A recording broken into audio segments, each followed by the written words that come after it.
En esta oportunidad vamos a hacer la presentación de las normas ZAPA aplicadas al contexto de la educación. Bueno, las normas ZAPA es un sistema de referencias científicas, es un sistema internacional por el cual se rigen distintas revistas, pero también se rigen los informes de investigación, documentos de investigación que se publican. La importancia de tener un sistema de referencias científicas es que justo la palabra lo dice, permite normar e identificar aquellos documentos que siguen todo un proceso científico de aquellos que no lo siguen. Entonces, ¿por qué se emplean estas normas APA a nivel internacional? Bueno, porque permiten uniformidad, ¿verdad?, de formatos y de cómo, sobre todo, de cómo comunicar la investigación científica. También nos otorga consistencia, o sea que alguien que trabaja con normas APA siempre se va a identificar un mismo patrón de trabajo, una misma forma de trabajar. También permite enfocarse en las ideas presentadas en comunicación científica a través de artículos, informes o documentos. Siempre es importante saber cuál es la idea que se quiere comunicar y cómo se va a comunicar. Por lo tanto, es un formato definido que permite el acceso a la información que los usuarios necesiten. ¿Y por qué es un formato definido? Por lo que hemos dicho, porque así de esa forma se identifica qué documentos han seguido un proceso científico que sigue normas APA y cuál no. Bueno, un punto clave en normas APA es el uso de las citas y las referencias. Y esto es muy importante porque cuando estamos redactando artículos, informes de investigación, documentos u otro tipo de informe en donde los docentes solicitan que se escriba con normas APA, entonces hay que tener claro esta distinción entre lo que son las citas y las referencias APA. Una cita APA es la que nos indica el autor de dónde se obtuvo un determinado contenido, una determinada idea o comentario. Y pueden verlo en la flecha gris, como en el paréntesis, que es una forma de citar, se indica el nombre del autor y el año de la cita que nosotros hemos tomado. Y luego esta cita tiene que tener su referencia en la parte final del documento. Esta está indicada por una flecha negra y ahí lo que nos dice es no solo el nombre del autor y la inicial de su nombre, sino que el año, el título en este caso del libro y la institución, en este caso en donde se publicó el libro. Entonces es muy clara tener esta distinción porque las citas siempre van dentro del texto y las referencias a final del texto. Y ambas, citas y referencias, deben coincidir en el trabajo académico. Hay veces que hay estudiantes que llenan de bibliografía las referencias, o sea, indican varios documentos, artículos, pero esos no están citados, no están trabajados. Entonces, en las referencias, desde las normas APA, solo aparecen los documentos que se trabajaron dentro del texto. Las citas, por su parte, tienen dos grandes distinciones, las citas textuales y las paráfrasis. En este caso, pues vamos a hablar de las citas textuales. Se escribe palabra a palabra lo que el autor o la autora ha planteado ya sea en el artículo, en el documento o en el informe. Y cuando se hace una cita textual, esta debe informar el autor y el año y la página específica que es la cual se toma. Esto es central porque nos está hablando de que es una cita textual. Y si se fijan, va entrecomillada. Ya en normas APA, a partir de las 40 palabras, entonces se coloca la cita textual en un párrafo alineado hacia la izquierda, aparte, ¿verdad? Y siempre con el nombre del autor, el año y el número de página. Y, por supuesto, siempre debe ir la referencia de esa cita al final del documento. En este caso, pues hay otro ejemplo de la cita textual en donde el nombre del autor va al final del párrafo. En la cita textual anterior, el nombre del autor iba al inicio. Y la pregunta es, ¿por qué se produce este cambio? Bueno, dependiendo del énfasis que nosotros queremos hacer a esa cita textual. Si lo que yo quiero hacer énfasis es que Paz Delgado dijo tal idea o planteó tal reflexión, entonces siempre va al inicio destacando quién es el autor que dice eso. Sin embargo, si yo quiero recalcar o destacar la reflexión o el conocimiento o el contenido que se plantea, entonces yo al autor lo dejo al final del texto. Son dos formas, del párrafo, perdón. Son dos formas en que usted puede distinguir puede plantear las citas textuales, ya sea haciendo énfasis del autor al inicio del párrafo o a final del párrafo. Y siempre la referencia, como ustedes se fijan, se indica al final del documento. Bueno, existen otro tipo de citas, a diferencia de las textuales, que son las paráfrasis.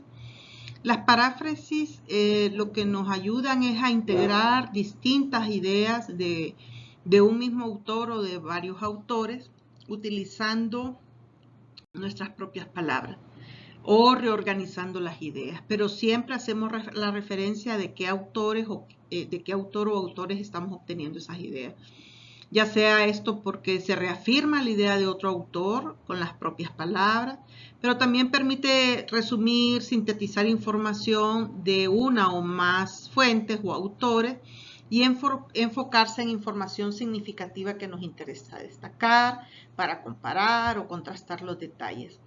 Es muy importante cuando hacemos citas como las paráfrasis, cuidar el plagio o el autoplagio. ¿Qué significa plagio? Es copiar tal cual las ideas de otro como si fueran mías. Y autoplagio es repetir en varios documentos mis propias ideas sin mayor reflexión o sin un cambio en la reflexión. Bueno, dentro de las paráfrasis, entonces, como les decía anteriormente, hay una que tiene que ver con un autor o dos autores y hay otra que integra distintos autores dependiendo de lo que yo quiero enfocar. Por ejemplo, en el caso del primer ejemplo, ahí lo que se intenta destacar es el concepto de las prácticas, ¿verdad? Y por qué es importante estudiar las prácticas en relación a la enseñanza creativa, al estilo del docente. Y ahí los autores que nos hablan sobre eso son Fentemacher y Soltis. Pero en el segundo párrafo lo que yo quiero destacar es y reflexionar sobre el trabajo colaborativo, sobre el concepto. Y ahí pues yo tomo referencia de varios autores para yo hacer una reconstrucción, una reelaboración, una síntesis sobre ese concepto de trabajo colaborativo. Si se fijan en la segunda forma de paráfrasis se utilizan distintos autores, o sea que hay varios artículos involucrados, ¿verdad? O documentos. Y eso lo podemos ver porque aparecen en color azul, ¿verdad? Los nombres de los autores. Por su parte también hay dentro de lo que son estas citas de 3 o más autores, ¿cómo se identifican? Bueno, porque cuando va más de 3 autores no se repite el nombre de todos los autores, o no se escribe, sino que se identifica como et al.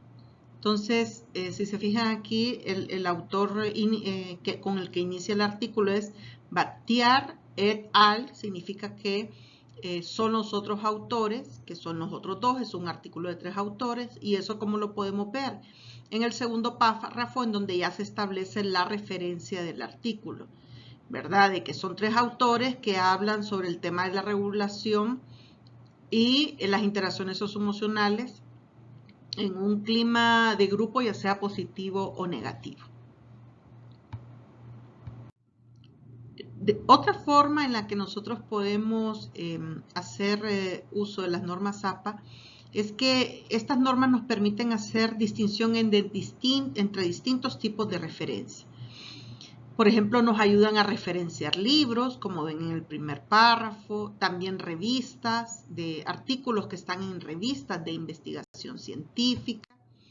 Nos permite también ubicar literatura gris, que básicamente es a la que pertenecen los artículos de periódico, en el caso de que se requiriera artículo de periódico.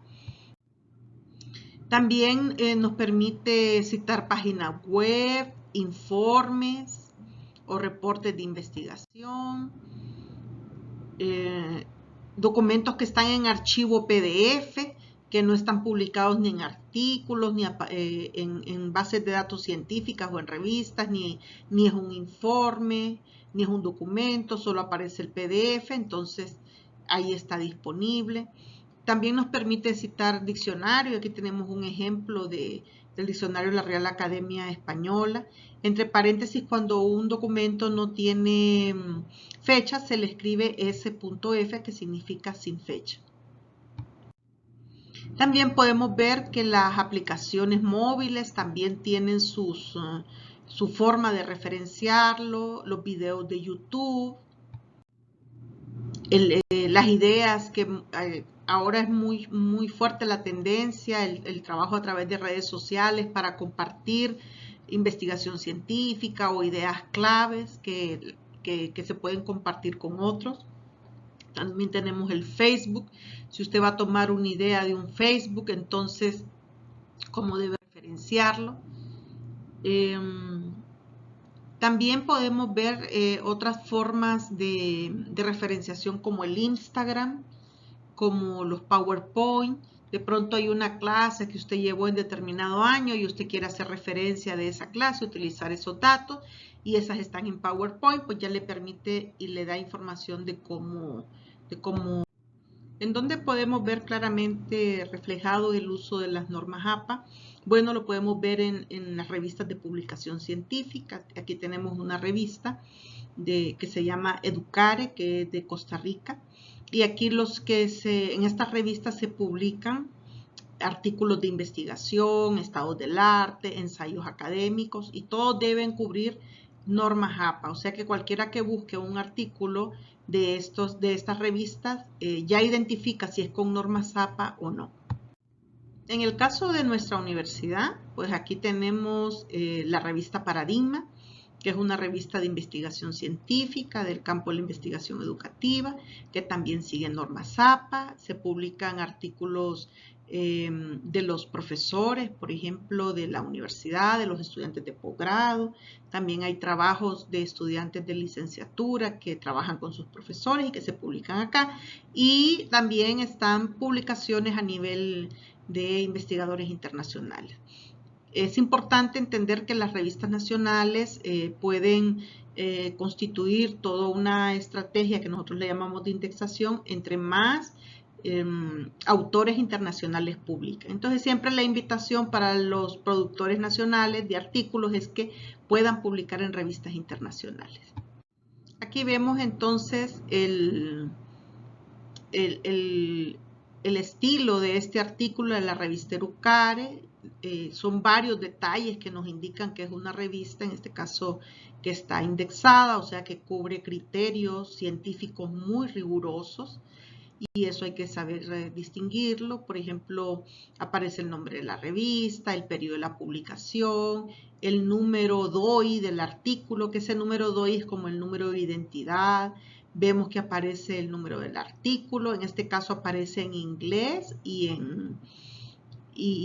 en portugués, y el nombre de los autores también, y los autores están identificados por un número que se llama ORCID.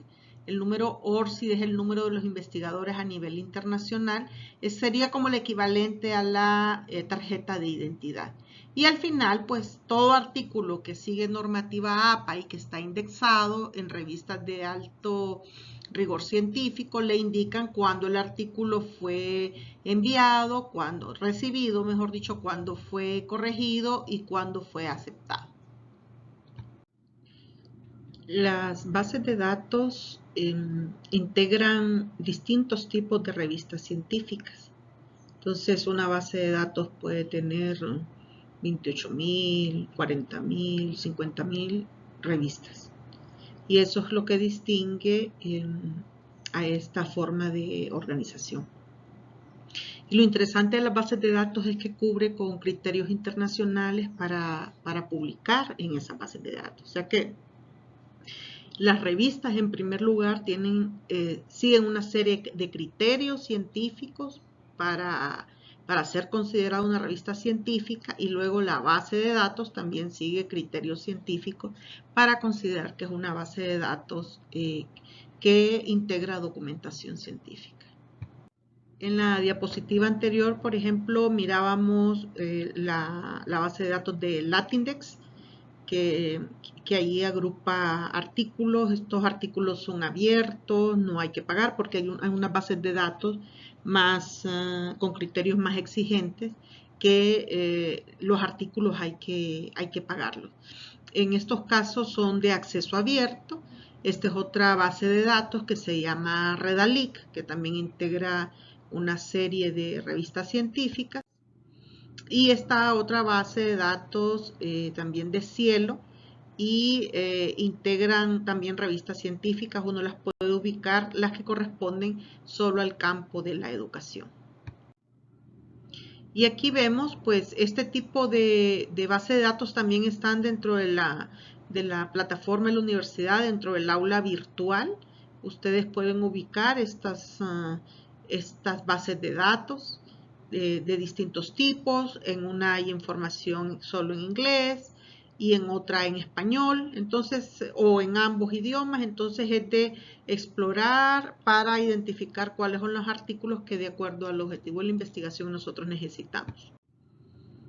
Bueno, y finalmente estas son las referencias usadas para esta presentación. También se les invita a que ingresen a ella porque hay mucha información importante sobre el uso de normas APA, Sánchez, C 2020, normas APA número 7, ¿verdad? Estamos en la 7ª edición. Y aquí pueden encontrar también cómo, si ustedes ingresan a esta dirección, ustedes ubican cómo citar un artículo científico, un informe de investigación, un portal web, un documento en PDF. O sea, este es un enlace muy, muy importante que ustedes pueden utilizar.